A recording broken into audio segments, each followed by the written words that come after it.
Well, good morning, everybody out there, or good afternoon, or good day, wherever you happen to be. And welcome to a new edition, another edition of Takeo Tuesday. My name's John Barba, and I'm joined by Dave Holdorf, both of Takeo Comfort Solutions. We're from the training department. And today we're going to talk about estimating fuel consumption in hydronics. For residential applications, I think the same information can be applied to commercial applications, and you're going to see stark differences if you do a commercial application compared to residential. And I got to preface everything by saying most of the numbers we're going to show you will come with a big old asterisk attached to it. There's a lot of mitigating factors that will change the numbers in reality. But I want to just give you the basic math here so you will understand what it is and how to do it and how to use the information, because it's one of the most common questions we get when we're talking about a boiler replacement for a customer. And that question is, oh, how much is it going to pay for itself? What's my payback? Blah, blah, blah. We got to figure out answers to that. Now, before we get started, I just want to do a quick overview, make sure everybody can A, hear me, and B, knows how to do stuff like ask questions. On your control panel, you should see a little orange arrow, and it's either pointing to the right or to the left. If it's pointing to the left, click on it and you will see your control panel expand, okay? And there's all kinds of stuff that you can check check your headphones, check your sound, all that. But down at the bottom is a place to ask questions and input your comments, etc. So what I'd like you all to do is very good. You guys are already ahead of me. We got some good days. Just type in a hi, hello, how are you? Let me know that you can actually see and hear me, and that on our end everything's working well, and it appears that it is. We got lots of good mornings and good everythings, and awesome, great. Thank you all, people.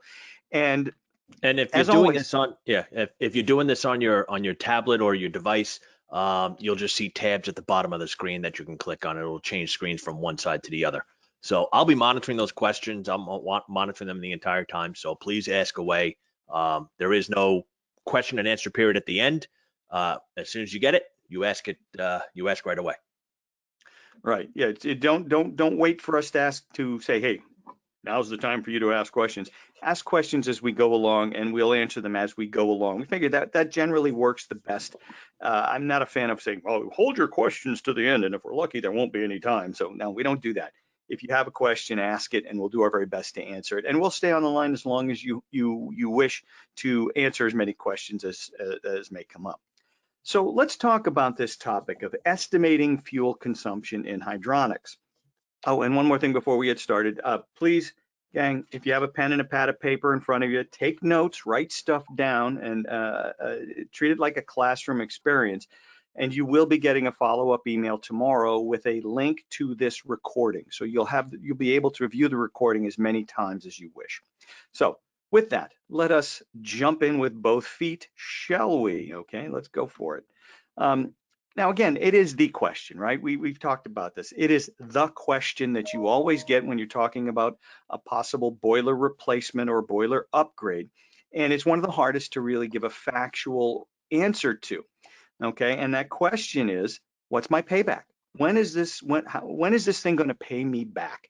I've always found these questions to be a little odd and, quite frankly, out of bounds, because we're talking about an appliance here, right? No one ever asks these questions about the refrigerator, the dishwasher, or the microwave, but somehow the boiler or the furnace, there has to be some sort of payback. There's got to be something else in it for me other than not freezing to death for us to do this. What's my payback has another, version of it. It's what's my return on investment, or when will this thing pay for itself? I love that one because, it's not going to pay for itself unless it gets a part-time job. It just doesn't work that way. Okay. It's an appliance, man. It's an appliance. Okay. It's an appliance. And what's more, it's an appliance and not an investment. I can remember writing an article many years ago that just got people very upset when I said, hey, you know what? That boiler replacement, stop talking about it as an investment. It's not an investment. It's a good thing to do. It's home maintenance. It's an important thing to do. But you can't call it an investment, because now it starts to become a financial decision. And that's really, not where we're going here. And people just got really upset with me about, well, what do you mean it's not an investment? Of course it's an investment. I had people unfollowing me on Facebook and on Twitter, and oh my God, people got really mad to the point where I thought, well, maybe I'm wrong here. And believe me, I have that conversation with myself daily. And I wound up running into some guys who were investment counselors. These guys were really understood investments. And I asked, can a replacement boiler be considered an investment? And they thought about it for a second and said, unless you can write it off on your taxes, no, it really can't be considered an investment. It's good. It's a good thing to do. Again, it's maintenance, but if it's for your own home, it's no more, it's not an investment. Okay. If it was for rental property, and again, you could write it off, then it could be considered an investment. But for your own home, it doesn't do anything to increase your net wealth. It's simply a service item. It's like is a new refrigerator an investment? Well, in as much as maybe you're going to reduce maintenance costs, or it's bigger, it's larger, it does whatever else, you don't consider a refrigerator an investment. Understand, a boiler is an appliance. Okay, they need to be replaced every so often because they're either out of date, they're falling apart. There's going to be there's continual service issues during the winter that leave you without heat that you'd rather not deal with. That's what we're talking about. In reality, if you really want to get graphic about it, it's not an investment. It is in fact a pig, right? It's a pig stripped of all the prettiness. What does a boiler do? The boiler eats fuel, it poops heat. It's a pig, okay? What we're trying to do is put that pig on a high fiber, low fat diet, if you want to look at it that way. I know this runs counter to a lot of the marketing buzzwords that we hear in our industry, but facts are facts, okay? It's an appliance, it's not an investment. And what we're doing is we're making a deal with this appliance. I'm going to feed you fuel. You're going to keep me from freezing to death. That's it. There's really not much more to say about it than that. Now the question is, what's the best one for our needs in terms of longevity, in terms of performance, in terms of how much it costs to run every year? These are all questions now that we have to ask, now that we're not talking, now that we get this payback discussion off of the table. All right. Let me know if that makes sense to you. Again, it's kind of provocative and a little different. Now, when we talk about why do it, I'm referencing now, why do we want to estimate fuel consumption and by extension fuel consumption costs? Well, first off, we're talking about, we're replacing a boiler, right? There's an old beat up monster in the basement, and we want to replace it with something new. All right. Estimating fuel consumption allows us to demonstrate the value of upgrades. Estimating fuel consumption says, here's what it might cost for a standard efficiency boiler. Here's what it might cost for a high efficiency boiler. And these are your choices, okay? We want to demonstrate the value of upgrades. Compare choices, compare options, all right? Making sure we know what's best for the customer, and the customer can help decide what's best for their needs. Here's the key, folks. Here's the key. Use what I'm about to show you only for good, not for evil, okay? Use it only for good. And what do I mean by that? Don't predict the future. You can't predict the future because, as Doc Brown said at the end of Back to the Future 3, your future hasn't been written yet. Nobody's has. You can't predict the future. This isn't, you're not looking into a crystal ball here. The best way to use this is to compare to previous years. Look back, not ahead. Because if you predict the future and you're wrong, you know yourself, customer's going to be on the phone saying, hey, you promised me this, I got that, you owe me money. Okay, you don't want that discussion. Look back, compare everything to what happened last year. That's really the best way to go about it, in my opinion. So let's get started here on some stuff we need to know. And again, any questions at this point that we're talking about here does not look to be the case, but that's good. Again, any questions you have or comments, please feel free to chime in at your pleasure. So some stuff we need to know here as we go down this journey. First things first. We can't really do this unless we have a heat loss analysis. We have to have a heat loss analysis. You have to know what the BTU load is. And we're not talking about measuring the baseboard and multiplying by 500. I'm not talking about, doing that three-finger guess or taking a wild stab at it. And I'm not even talking about looking at the output tab on the old boiler and considering that the heat loss. If you really want to do this appropriately, you need to do the math. You need to do a heat loss calculation for that structure based on the real information as best as you can. Otherwise, this whole thing falls apart, because if you're guessing, and none of it really becomes factual. Another thing we need to know, of course, is when we're talking about fuel consumption and estimating fuel consumption, we need to know the BTU content of that fuel. All right. So again, these are all standard. This is all standard. Number 2 fuel oils, 138,500 BTUs per gallon. Natural gas is 100,000 BTUs per therm. LP 92.5 per gallon, and electricity is 3,413 BTUs per kilowatt hour. So these are all good. This is stuff we need in order to do the math to estimate this fuel consumption. Some more stuff we need to know. We need to know the definition of it. We need to know the AFUE rating of the boiler, such as it is. And it's important to understand the definition of AFUE, which most people really don't get that deep into it. You know, the DOE puts an AFUE rating on a boiler or on a furnace, and it's generally 85%, 95%, and there's a lot of depends built into there, and it is what it is. But let's take a look at what AFUE, the actual DOE definition of AFUE. It is, and I quote, "the measure of seasonal or annual efficiency of a furnace or boiler. It takes into account the cyclic on-off operation and associated energy losses of the heating unit as it responds to changes in the load, which in turn is affected by changes in weather and occupant controls." That's fairly complete, okay? That's fairly complete.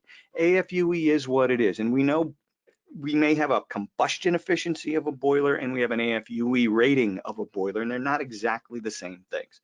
So we're going to use AFUE as it is. Again, it's not the be all and end all. We are estimating. We're not, doing an actual prediction. All right. So we need to know the AFUE rating of the component we're talking about. Some more stuff. We got to identify what we're talking about for a heating season, and we're just going to define it. In this exercise, we're defining a heating season as the 1st of October through the 30th of April, beginning of October through the end of April, which is a 7-month span. Okay, that's kind of what we're talking about, a 7-month heating season. And it's important for other estimations to understand the runtime of the heating season. Now, the Gas Appliance Manufacturers Association publishes some numbers, and you can find it online. And they say roughly for the cold weather part of the U.S., starting in mid-New England through the Rust Belt and beyond, it's about 2,500 hours. You start getting further north, you're talking about 3,000 hours, which is actual on time. Okay, this thing's going to be on, then it's off. It's on, then it's off. Approximately estimating 2,500 to 3,000 on hours for the equipment itself. And lastly, we need to identify our friend, the degree day.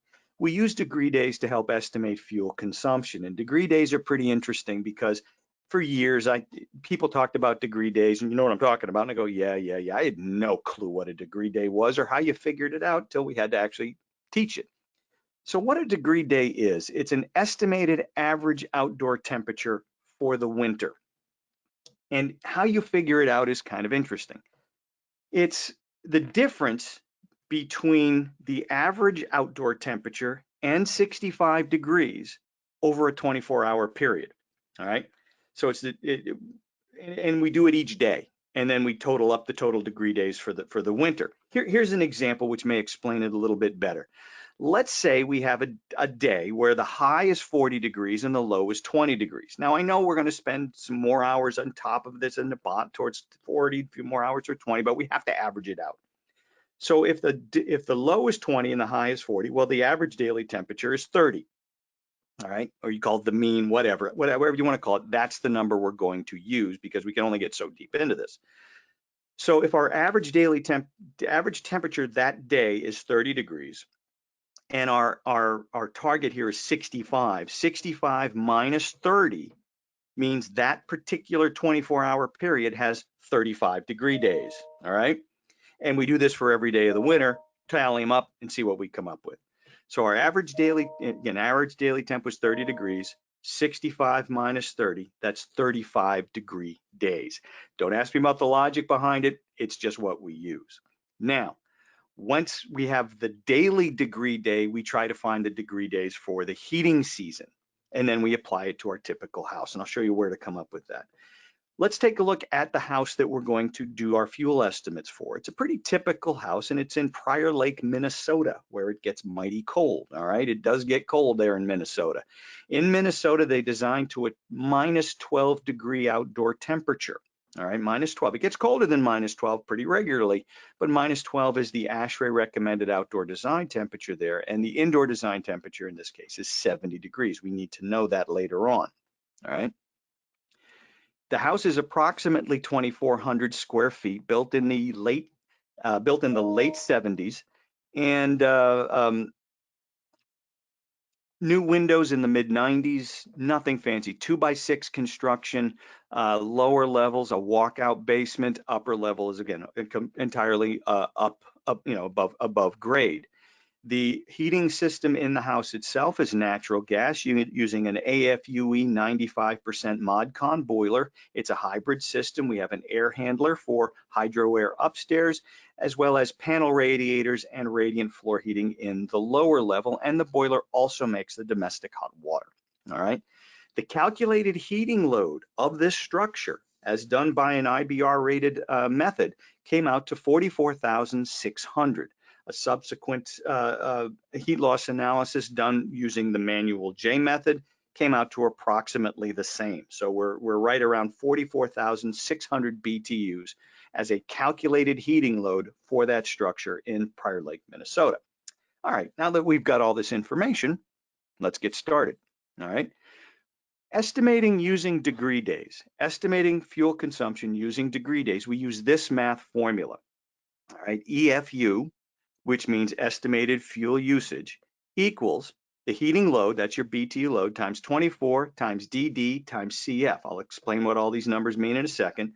That's your numerator, and it's divided by the AFUE rating times Q times DTD. Let's identify these numbers. DD, of course, is degree days. It's degree days, which we will calculate. CF is something called a correction factor, and you find this in the IBR H22 heat loss design guide. And what this does, you can see table C1, it says apply the correction factors below to degree days to provide a more accurate estimate of the actual heating needs of a residence. So what we're getting is degree days, regardless of living in a house. Once we are in a house, we may not turn that heating system on at 65 degrees. Maybe it doesn't get turned on until 60 or 55 or 50 degrees outside. That's kind of a crapshoot. We also have times when we're going to be turning the thermostat down, turning the thermostat up. All of these things require a correction factor, and in table C1, we find the estimates of that correction factor. All right, AFUE. In this case, we're going to represent AFUE as a decimal. So an 85% efficient boiler, we would use 0.85. Q is the BTU content of the fuel we're using per unit. So again, 138,500 for a gallon of fuel oil, 100,000 for a therm of gas. And DTD is the design temperature difference. It's the difference between our outdoor design temperature and our indoor design temperature. For our example, we had 70 degrees indoors, minus 12 outdoors. That design temperature difference is 82 degrees. So those are where those numbers come from. So quick status check here, gang. How are we doing? Everything making sense out there? Are we happy? Are we overwhelming you, or is everybody good? All righty, let's see how we're doing. Good, good, good. Okay. So far, so good. Excellent, excellent, excellent. Any questions? Again, just shout them out. Is that right? Let's take a look now. Let's continue. Where do we get these numbers? Of course, well, here we get our outdoor design temperature and an estimate of degree days. This comes from the IBR design temperature chart, and that's in the IBR H22 heat loss design guide. And here they tell you what the outdoor design temperature is, and they give you an estimate of degree days based on a typical winter. Here in Minneapolis, St. Paul, they say it's 8,250. And let me get a better circle at 8,250 degree days on average as an estimate.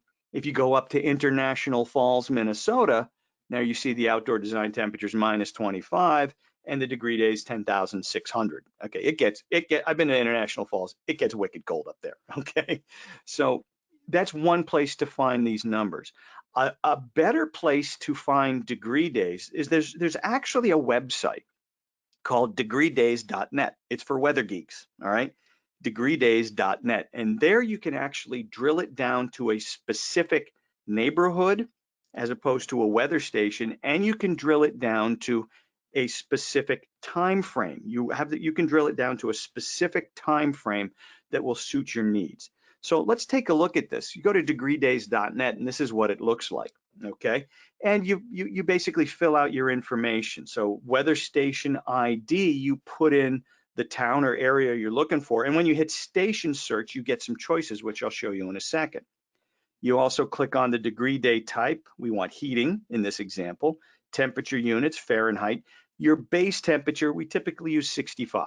Okay, that's going to be consistent with everything else. Now, again, some people may not turn the heating system on until it's 50 or 55 outside. Some people may say hey, if it's below 65, I want this house warm. You got to pick a target number and stick with it. And then you get your breakdown. In our case, we're going to use it monthly, and then you can pick the time period covered, and then you click generate degree days. Now that station search, real quick, I want to show you that. You will get all kinds of different nearby options, okay? So like here's the Minneapolis-St. Paul Airport. Here's a Flying Cloud, little regional airport. Different airports will have weather stations, okay? And then you've got like weather watchers. These are just people who like weather, and they make it their hobby to input numbers. The further down you go this list, the less reliable it may be, but also the further down you go this list, the more local you get. So we're going to use this guy because this guy is right around the corner from where our test house is in Carriage Hills in Prior Lake. So we're going to use that particular station to generate our degree days. So when we hit generate our report, this is the spreadsheet that you're going to get, and you download it. And it gives you month by month degree days, heating degree days. So this is going back to 2011, 2012, and we picked this winter because it was a weird winter out in Minnesota. It was a very mild winter, an extraordinarily mild winter, historically speaking, for that area. So this gives you the number of degree days, and here we're starting, okay, October 1st, and what we're going to use, we're going to go through the end of April. Okay, so this is the time frame that we're going to use for our degree days. We add those up and we come up with a total for that winter of 5,833 degree days. Now remember, the IBR book said for an average winter in Minneapolis, you're looking at 8,250 degree days. So you can see this was a remarkably mild winter for that territory. All right. And then just to compare to the winter before, let's go to the winter before from October 2010 to end of April 2011. It was more in line with what was normal. That was 8,021 degree days. All righty. So that's where you get that information. And Degreedays.net, it's very simple to use, but it allows you to fine tune to your area and the time frame you want to specify. So now that we have that information, let's do some math. And you're going to have to turn the calculator on your iPhone sideways to get all of the places, okay, that we need to use, because we're going to start with some big numbers here. So it's heating load in BTUs times 24 times your degree days times the correction factor. So let's fill in the blanks. It's 44,600 times 24 times 5,833 for the winter that in question. And then we look over here at table C1. So 5,833, we're going to use this factor over here it's for 5,750, close enough. We're going to use 0.605 as our correction factor. Again, it takes into account living in a house. And maybe we don't turn the heat on when it's 65, maybe we turn it on when it's 50, maybe we turn the thermostat up and down. All these things involved with living in an actual residence that would change, they would require us to correct the degree day factor. And then in the numerator, or the denominator rather, AFUE as as a decimal, 0.95, times 100,000 BTUs per therm of gas times 82, our design temperature difference, 70 and minus 12. All right. So now that we have this information, let's math this thing out. We try to simplify and we come up with some big numbers, like I told you. The numerator comes out to 3,777,404,136 divided by the denominator of 7,790,000. What this is going to do is it's going to give us our annual fuel utilization in units of fuel, So if we were to math that out, here's what we come up with. If we math that out, we get a total of 484.9 therms of gas used that winter. Now, that winter, the cost per therm was 75.5 cents per therm. So 484.9 therms times 75.5 cents a therm, the total cost for heating that house was $366.10 according to our formula. All right. Now, does that sound high to you? Let's do a quick check here. Does that sound high to you? Does that sound low to you? Does that sound crazy to you? All right. Let's see what you got. All right. Let's see what you got. Does that number make you happy, or does that number say, oh, this is BS? I'd be interested in hearing what you guys have to say about that. Seems low? Yeah, I think it might seem a little bit on the low side. Everybody sounds real low. So how do we check it? How do we check it? Well, how about we check it against the actual fuel bills for that winter? Because we can look that up, go into the user's account with their utility company, and you can find what they actually paid. All right, what they actually paid. So here is the actual meter readings, and we started early May and we went into early November. It's not exact, but it's pretty darn close. So if we look at the meters, we look at the therms, and we look at the gas charges. All right, the basic charges are the basic charges. We'll put those off to the side for a moment. And we find that it would have cost that in fact it did cost $437.77 total. That's the actual cost, okay? The actual cost and the actual number of therms used during that winter, okay? So we came up with 366. It was actually 437. Now let me ask you this: does 437 seem low to you? And again, it was a mild winter. It was a remarkably mild winter, all right? We missed it by that much, as Get Smart used to say. We missed it by that much. But there's one element we didn't take into account here, because remember I said that boiler also makes domestic hot water. We have to take a look at what's included there, because we still are making domestic hot water with this boiler. Now, if we take a look at our long-term charges, we also see the non-heating months, okay? Take a look at July, or August, June, July, August. We're looking at around $20 a month, more or less, on average for domestic hot water. And this was with a family of 5, all right, including 2 teenage girls. So, you look at that and you say, okay, well, wait a minute, $20 a month over that 7-month heating season, that's about $140 total. Well, what if we took $140 off of the actual bill here, 437.77 minus that 140. And again, is there a time when we were making domestic hot water when they actually would have been making heat? Probably a little bit of overlap, but we have to make generalizations here. We're talking about $300 actual to heat that house in Minnesota. So in reality, we're off by about a little less than $70. You know what? When you're talking about numbers in the billions and the millions, being off by about $70 isn't bad. All right, it's not bad. Now let's talk about these numbers and what they really mean, and what you're going to do with these numbers. So say you come up with this information, you've done the math, and you say these are approximations.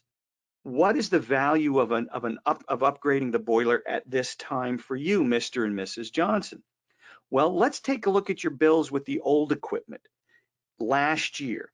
and see where we are at. And now I have the math. We can figure out if you had the new equipment, approximately what would you have spent, all right? So you can have all that, you can have that information already done in advance, and then you can compare it to what they spent last year with their old equipment, all right? And there will be a difference, okay? And you say, well, you spent this much last year with the new equipment. Here's what you would have spent last year. All right, and that's really the best way to use this. Compare backwards because you can't predict the future. All right, you just can't. And then you compare, well, how about here's what you would have spent with a standard efficiency boiler. Here's what you would have spent with a high efficiency boiler, and compare the two to what they spent last year. And it's always important because, as we're going to show you next, some of the numbers between the high efficiency and standard efficiency may make you scratch your head a little bit, and you'll want to know what how did that happen, and why would anybody want a high efficiency boiler? Then you got to start discussing the other benefits of upgrading. All right, so maybe with a high efficiency boiler or even a standard efficiency boiler, the number one thing is, you've got a 60-year-old boiler here. Okay, it's on its last legs. By my records, I show that I came out here 5 times last winter to get this thing going, and and kept it going with paper clips and bubble gum, and that cost you this much. With an upgraded boiler, that your maintenance costs or your service costs go way down. All right, so there's an advantage there. There's something to consider. In addition, this thing's going to take up a lot less space, and if it's on the wall, it's going to take up even less space. It's going to be a heck of a lot quieter. It's going to be not going to be as smelly. There's so many other benefits to discuss along with just fuel consumption. All right, so again, the way to approach this is, here's what you did spend last year. Here's what you could have spent last year. All right, so again, all things for you to consider. Let's take a little deeper dive and compare what we came up with versus a standard efficiency boiler. Now remember, we came up with, I think, 437.77, and we won't take out the domestic hot water for right now, but that's what we came up with. Or no, I think it was 366 was the number we came up with math-wise with a high efficiency boiler. Let's take a look at what would happen with a standard efficiency boiler. Okay, let's start putting in the numbers. Okay, everything's the same here. And now let's put in an 83% efficient cast iron boiler. How does that change the equation? Well, we're dividing 3,777,404,136 now by 6,806,000. How does that change the fuel utilization? Well, now you're talking about 555 therms of gas at 75.5 cents a therm. That's $519 versus $366. Okay. Now that's not a big difference. That's $53 difference for that year. If you were to express that, could you make a case for going with the high efficiency boiler just on dollars and cents? What's the upcharge, and over how many years are we talking about here? So, and you amortize it, you throw in annual fuel up, the more expensive fuel as you go forward, et cetera, and maybe there can be a dollars and cents case made there. I also did the math for an average year, going back to that 8,021 degree days, and that actual difference came out to about $80 per year for an average year. So some are going to be higher, some are going to be lower. That's just the weather. So you start to think about that. Does it make sense? Well, there's a lot of other factors here to consider. And also, these factors need to be considered when we're talking about comparing to your previous models. Now, all of this is presuming one humongous thing, that everything was sized properly, that the old boiler was sized properly, and that the new boilers are sized properly and accurately. All right, there's not, I got a 44,000 BTU heat load, and I'm putting in a 125,000 BTU boiler. All right, we're presuming accurate sizing. Is the current boiler sized properly? Was the old boiler sized properly? If the old boiler is oversized, that's one of them big old asterisks I told you about earlier. That has to be explained to the customer. All right, and again, that would be why maybe one of the reasons their old fuel bills were so much higher. All right. Other things, was the old circulator oversized? Chances are they were. Chances are they were. If was it a 3-speed pump set to contractor no callback mode, when low would have been more than enough. Those things affect overall fuel consumption more than we've ever really given them credit for. And I'll give you an example of that. A gentleman in Philadelphia had just a regular oil-fired boiler with a 007 and 2 zone valves. All right, that 007 was more than he needed. Okay, great pump, but it was more than he needed. And he spent X amount of dollars, or he used X amount of gallons of fuel oil for one winter. He made 2 changes to his boiler. He swapped out the 007 with a Delta T variable speed circulator. And he widened the differential on his boiler's operating control. All right, he widened the differential and he used a Delta T circulator. The following winter, which was 30% colder than the previous winter, he used 15% less fuel oil, just by making the boiler work smarter and more effectively. So sizing is important. The type of circulation you have and how your controls are set up are also important and can make a huge difference in overall fuel consumption. And the other thing here is the higher the heating load, the bigger the difference. I mean, we're talking, this was 44,600 BTUs. That's not a big load. All right, you're talking, you start getting into bigger and bigger structures, houses that may in reality have a heat loss of 100 or 125,000, so which are few and far between. The bigger, you're talking about bigger and bigger. Then you're starting to see a bit of a wider spread. And if you get into light commercial or other commercial applications where you're talking hundreds of thousands of BTUs, then the numbers start to become more sizable. You can sink your teeth into them. So these are all things to consider, all factors that have to be taken into account. And again, as I mentioned earlier, what other benefits are there to a new boiler? And again, we're not talking about taking out a perfectly fine 10 to 12-year-old cast iron boiler and saying, you know what, we want to get more efficiency, so we're going to rip that thing out and put in a new wall-mounted boiler, high efficiency condensing boiler. I don't find anything efficient in that. I mean, you're throwing away something that has a lot of life left in it, all right?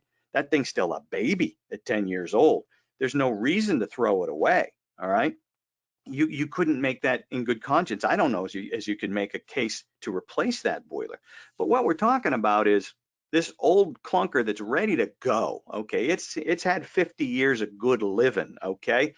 It saw Abbey Road released, okay? It's time for that thing to go to the great scrap metal yard in the scrap yard to become, let's say, it's time for it to go to that scrap metal yard in the sky. There we go. So it's time. What are we going to replace it with? Okay. And do I want to squeeze another season out of this or 2? Maybe I don't want to spend the money now. What's in it for me? Blah, blah, blah. Okay. You can show the difference in costs now versus, costs last year, but then you start to talk about the other benefits. Hey, I was here 3-4 times last year, fixing something that cost you a good $400, $500. All right. There's all kinds of other things to consider here. Right. So, and you take a look at that 50-year-old boiler, and it was designed for that house that was made 50 years ago. right. In 50 years, what's changed, right? We've updated, we updated a lot of things in the home. We updated insulation values. We may have updated windows in there, doors, the heat loss is going down, or was the heat loss even done with that first boiler, right? It was the one that fit through the house. That's the one we're going to put in here. So you may see a larger savings compared to what we talked about today. And then if you do consider that condensing boiler, what type of, again, I see lots of people that don't do the heat loss on it and say, well, it modulates. That doesn't mean it's going to modulate to what you need it to do. So make sure it's not too large based upon what size that boiler is and the modulation that it can go down to for what the size of the house is. It still might be too big. So there's a lot of asterisks that we need to put in there too. Yes. That's a great point, Dave. Again, I had a lengthy discussion once with a guy who was talking about, I don't do heat loads because I put in modulating boilers, condensing boilers, and they always modulate down to the right size. They won't be oversized. So I just use the same boiler for every job. It's not too big. So what's the point? He says, well, it's going to modulate to the point where it's not too big on the high end, but instead of maybe instead of a 10-to-1 turn down ratio, now it only has a 5-to-1 turn down ratio. And you spend a lot more time on the low ends of your heat load than you do on the high ends. That boiler is going to still be too big on the low end. All right, so you're still going to have a boiler that's short cycling. And never mind the fact that, I mean, ethically, you're selling that guy half a boiler, but you're charging him for the whole one, right? He's buying a 10-to-1 turn down ratio, but you're only giving him a 5-to-1. I don't know of any industry where that's okay. All right, so those are all kinds of things to consider. There's no what's the word I'm looking for? There's no substitute for doing the math, I guess is the easiest way to put it. Okay, there's no substitute for doing the math. A question here from Ken about, is the EFUE equation applicable? I'm trying that again. Is the EFUE equation applicable to commercial applications? Yeah, it's the same math. The correction factor would be different, and in the IBR manual there is no correction factor. I guess it would depend on the type of commercial application it is. Again, what we're talking about there is at what temperature do they turn the heating system on? That's when, with Degreedays.net, you might be able to adjust that. So a lot of times in commercial buildings, the heating system goes on at 65 or 60 because it kind of has to. So that's understandable. In other situations, if there's no setback or anything, you might just go with straight degree days with no necessary correction factor. In the IBR manual, there is no commercial correction factor. You may find that in Manual J or some of its subsequent addendums, however. But the math itself is still the same. Okay. What is the savings to shut down a cast iron boiler over the summer? Well, if you shut it down over the summer, it doesn't use any fuel. I'm sorry, that's a glib answer to a serious question, Andrew. Could you rephrase that? Because I'm not exactly sure what you mean, because my glib answer showed that I don't think I understood what you were asking. So the savings to shut down a cast iron boiler over the summer. Well, it should be shut down already if your thermostat's not calling for heat. But if you've got a maintaining temp boiler, you got a coil in there, then that's a different story. Yes. That's where the DHW is coming from. That's where you're getting your hot water. So then we start considering other options. If you're looking for summertime fuel efficiency, then maybe adding an indirect tank to that system is going to be beneficial, rather than keeping that cast iron hot all summer long for the occasional use of hot water, depending on when water's used. Then we can put a big old thermos in and keep the water in there, if that's what you're thinking about. All right, and that's one of the reasons why I think most most codes basically say you can't put in a new boiler with a new construction. You can't put in a boiler with a tankless coil. New construction, correct, but it's still grandfathered in if you've had it in your house. So yeah, in some areas, yeah, obviously another asterisk. Yep. There you go. Yeah.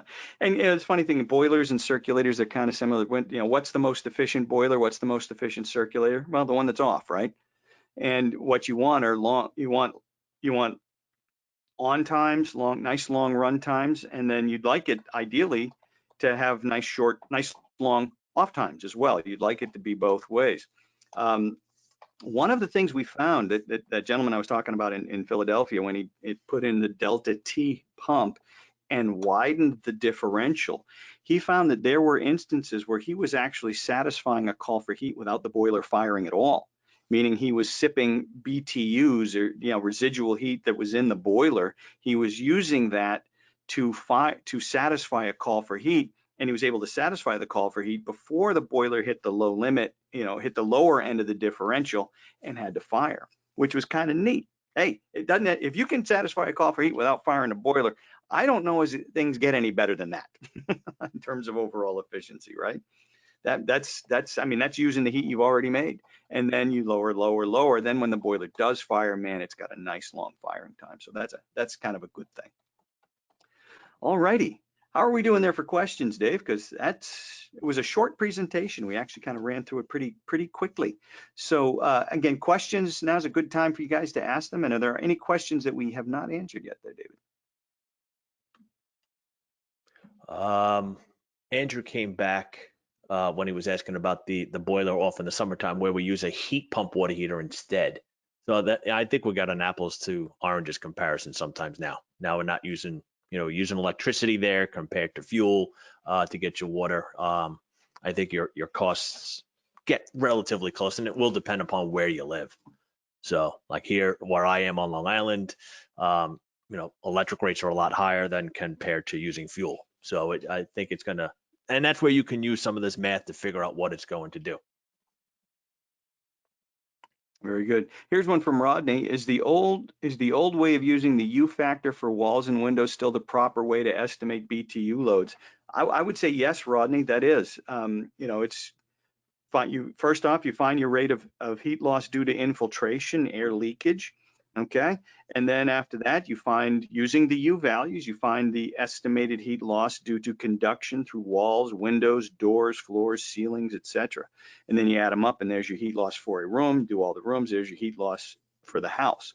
So I think to me, that's the best way. And that's the way everybody uses it, there's a lot of shortcuts that, to me, some of them are kind of hocus pocus, but yeah, to me, that's still the way it's done. All the software that you see out there, they all use that exact same that same process, and it's basically the same math in any case. It's just different factors that are used. So I think if that answers your question, it's a good one. Does this formula apply to number 2 fuel oil? Absolutely. You just change the Q number that we showed you there for to reflect the fuel that you're using. So we used 100,000 BTUs per therm for natural gas. If it had been number 2 fuel oil, we would have used 138,500 or whatever number you use for number 2 fuel oil per gallon. So yeah, it's the exact same math formula. You just swap out and put the right number in for that application. If a resident did not have a heating load calculation software, would solving for load if fuel usage is known be okay? I'm sure that there are ways, Matt, yeah, to backwards engineer that, but you also have no idea, were they comfortable? Because they were using so much fuel, did they keep the thermostat low? Did they have the thermostat, where did they have the thermostat set at? I guess is kind of the question that you're talking about. So that's kind of I'm giving you the best answer I can there, is that yeah, you can backwards engineer it, but if you do have the software, it may be the easiest way to do it to get a good idea. Okay, you're always going to have a lot of fudge factor in the heat loss calculations too, by the by. That's another factor to consider when my calculations and my actual fuel usage weren't dead on they weren't dead even. There was a little bit of the estimation was a little bit high. That certainly can come from the actual heat loss calculation, where we were, I'm sure there was fudge built in there, because there's fudge built into the calculations. Okay, so that's kind of how you would do that. And yeah, Matt, I think you're on. If you got the math straight, I think that's a perfectly reasonable way to do that. Yep. Okay. I've got a contractor friend of mine here on Long Island, Bob O'Brien, that he will do it that way also, but he has a conversation with the homeowners too at the same time, and really dives into it.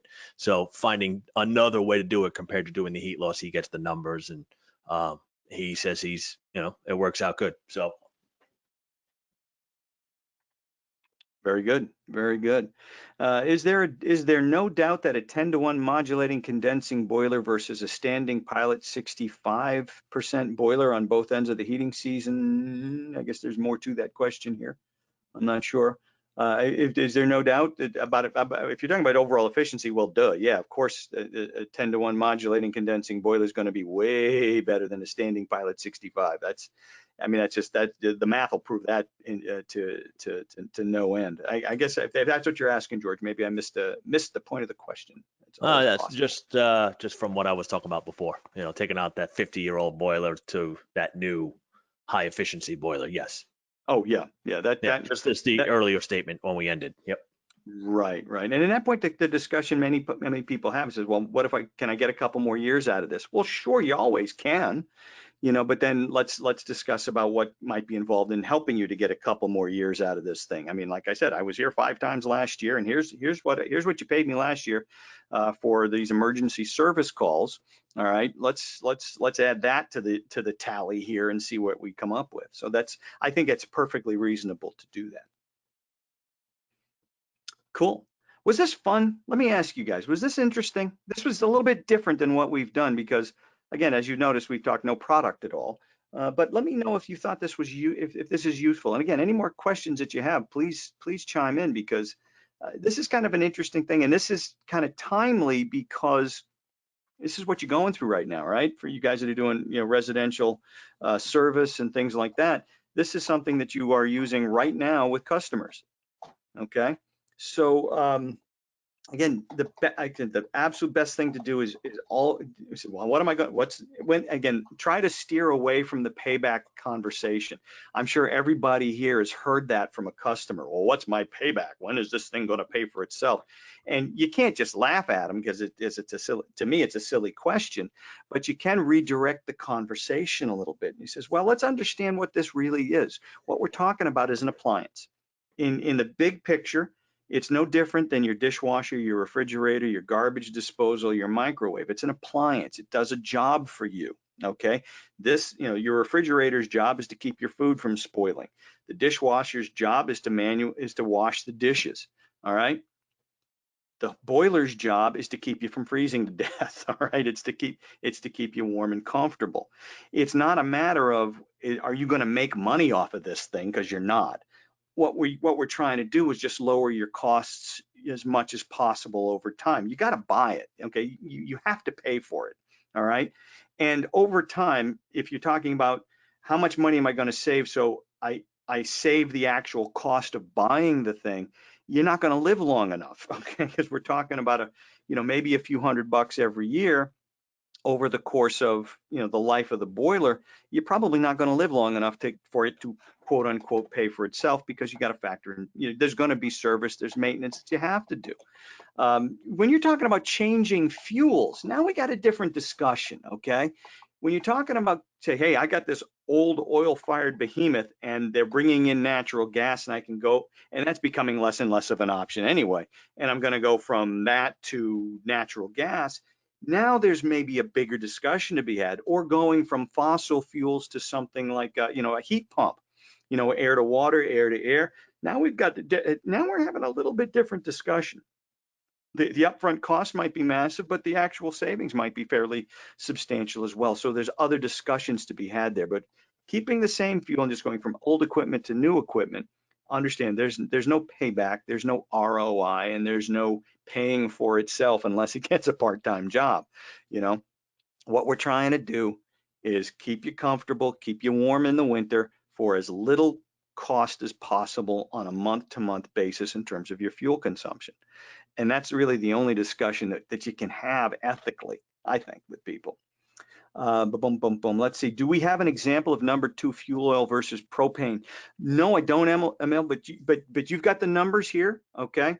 Number 2 fuel oil, you've got the math formula. So 138,500 for a unit of fuel, 92.5 for a gallon of propane, and you can do the math yourself and do that comparison, and it should be kind of interesting, I would think.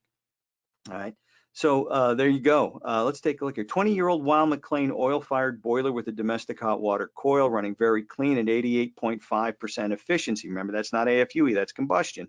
Would you replace with a mod con when the boiler failed? Many other issues to deal with when changing the type of boiler, right? Well, yeah, because you're changing fuel, right? You're changing fuel, and that you got to take into account those costs and what incentives there might be. Is there gas in the house? What changes do you have to make there? So yeah, those are all different things. And when you're changing a boiler that's vented through a chimney, what shape is the chimney in? Does that chimney have to be relined? What are the costs involved there versus a mod con that can go right out the side? So all kind of decisions to make, man. That would be there's this that now you start adding some more factors that make this really kind of interesting. Okay. So yeah, this thing's running, and if it's running fine, do you need to replace it? I don't know. Is a 20-year-old boiler a boiler on its last legs, or is it a boiler, It's midlife crisis. Yeah, is it having a midlife crisis, or is it in its prime? I don't know. Those are good questions, Yeah, Those are good questions to ask. What goes bad with a cast iron boiler, right? Maybe put it on outdoor reset. If the goal is to save something, if you put some modulation on it, you'll get some more efficiencies out of it. So we start looking at weather responsive there, like the advantage that we have with the mod cons that have that outdoor sensor. Now we go ahead and put, modulate the water temperature on that side of things, and you can gain some percentage points. So there's a couple different things you can do still. And if circulator dies, replacing it with a Delta T circulator that can help you extract more efficiency out of that boiler. So that's always an interesting thing that we can do as well.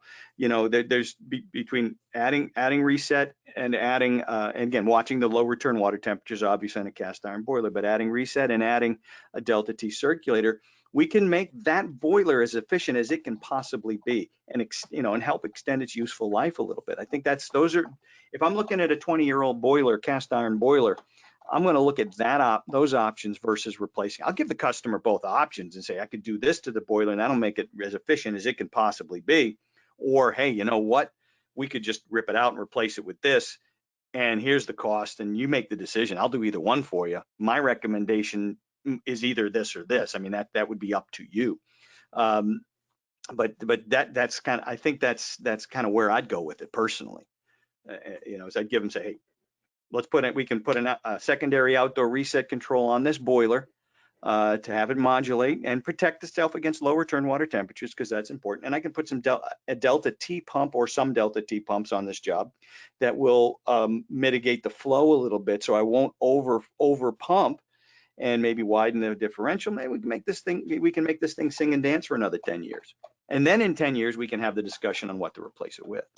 I think all worthy discussions to have with your customer. And again, the more thought you put into this with the customer, the more you separate yourself from the guy that takes that big square pencil out behind his ear, writes a number on a piece of paper and says, here's what it's going to cost to replace it. And that's the end of the discussion. All right. You don't have to be cheaper. You don't have to be cheaper than that guy. You just have to be better. All right. Wayne Montgomery asked an interesting question about explaining a Delta T pump. Now, good question, Wayne. We're getting into variable speed, ECM variable speed technology.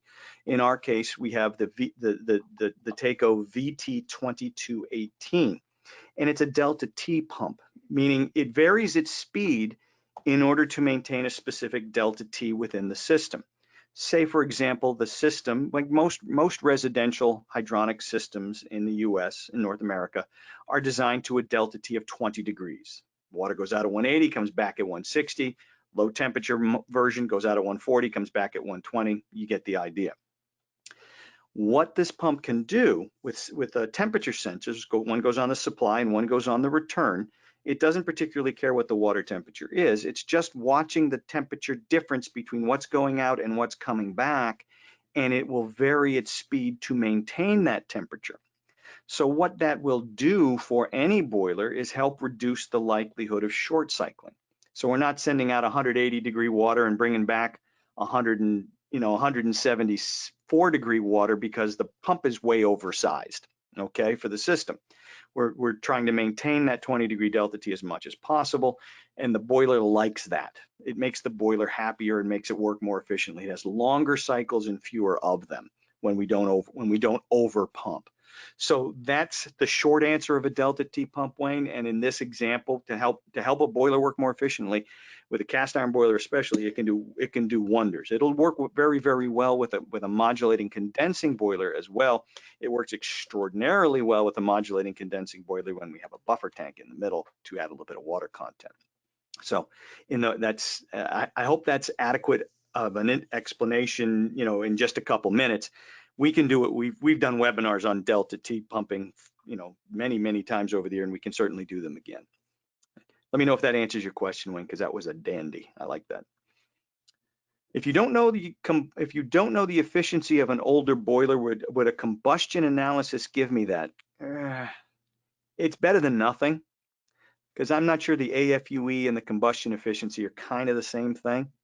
Because again, you might have again, as someone said earlier, a 65% AFUE with a standing pilot.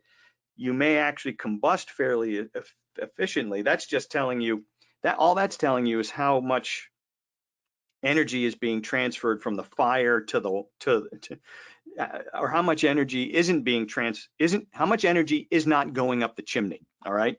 So it's your flame temperature minus your stack temperature, and then how much energy is actually going to where you want it to go. How effectively that's distributed is a different thing. So it's better than nothing, I would say. It's not technically AFUE, but it's probably better than nothing, because the AFUE might even be lower than that. Dave, any comments on the combustion efficiency versus AFUE? Nothing off the top of my head. Yeah. I got nothing to add to that. So if we got a boiler guy, I could probably give you a little bit more technical information on that.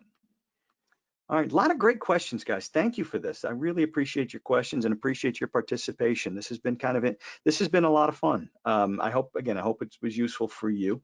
And again, we'll stay on for a few more minutes. Whatever questions you might have, please share. And other than that, it's been an hour, which is kind of what we budgeted for. So if you have stuff to do, again thank you for your time and your consideration.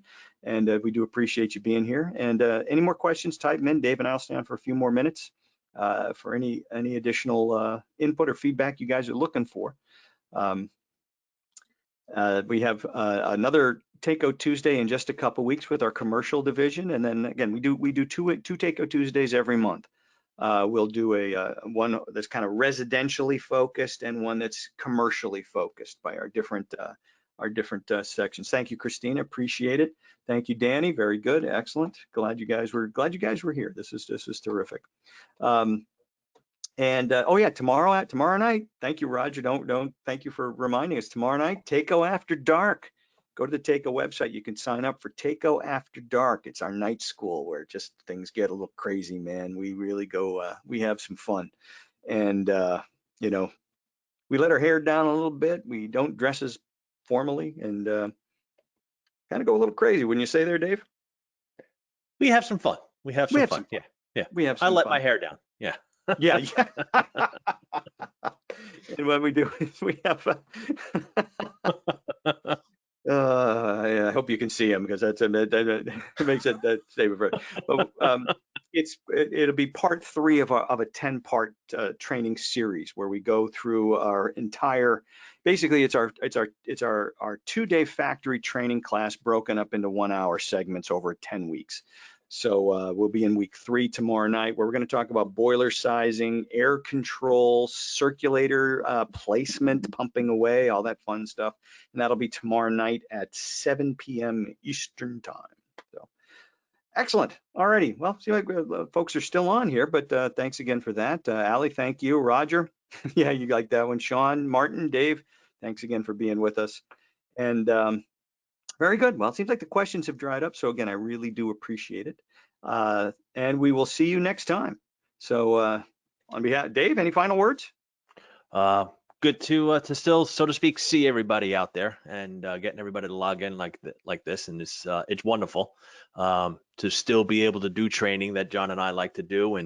And since I can't get out there, I greatly appreciate you spending some time with us today. Very good. I couldn't have said it better. Thank you all as well.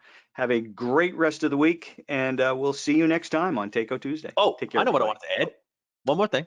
Sorry. Who are you, Columbo? What are you? I know. And if you need to, or if somebody didn't get to make it to here that that wants to watch this or wants to get the numbers out of it, you will tomorrow get an email with the recording of where you can go back and watch this again, and also all the other Takeo Tuesdays that are out there. So, but you will get that email tomorrow to talk about next week's or next 2 weeks registration and or the recording for this one. So that's what I wanted to add. Sorry. Thank you. And also past recordings are archived on the Takeo website, so you can check those out as well. Alrighty, folks. Thanks a lot. Have a great rest of the week, and we'll see you next time. See you.